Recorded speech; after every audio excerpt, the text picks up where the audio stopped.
అందరికీ నమస్కారం. నిన్నటి క్లాస్లో మనం పొల్లు హల్లులతో గుణింతం తయారు చేయడం నేర్చుకున్నాం కదా. ఇప్పుడు మనం అదే పొల్లు హల్లుల అక్షరాలతో సంయుక్త అక్షరాలు ఎలా రాయాలో నేర్చుకుందామా? చూడండి పిల్లలు, సంయుక్త అక్షరాలు ఎలా రాయాలో నేర్చుకుందామా? ఒక్క ప్లస్ ర ప్లస్ ఆ క్రా, ద ప్లస్ ర ప్లస్ గు ధ్రు, ర ప్లస్ ఉ ప్లస్ టా ర్యు, ड प्लस ल प्लस ई ग्ली, क प्लस र प्लस ई क्री, ट प्लस न प्लस आ ना, स प्लस र प्लस ई श्री.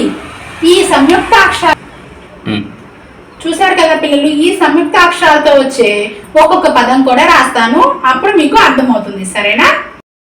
చూడండి పిల్లలు, క్రా అనే అక్షరంతో పదం చక్రం, ధ్రుకి చంద్రుడు, ర్యుకి సూర్యుడు, గ్లీ అనే దానికి ఇడ్లీ, క్రి అనే అక్షరంతో క్రికెట్, నాతో పట్నం, శ్రీతో శ్రీరామ. ఈ విధంగా మనం సంయుక్త అక్షరాన్ని రాయటం జరుగుతుంది. చూసారు కదా పిల్లలు, ఇవన్నీ నోట్ పుస్తకంలో రాసుకోండి. ఇలాంటివి మీకు తెలిసినవి రాయడానికి ప్రయత్నం చేయండి.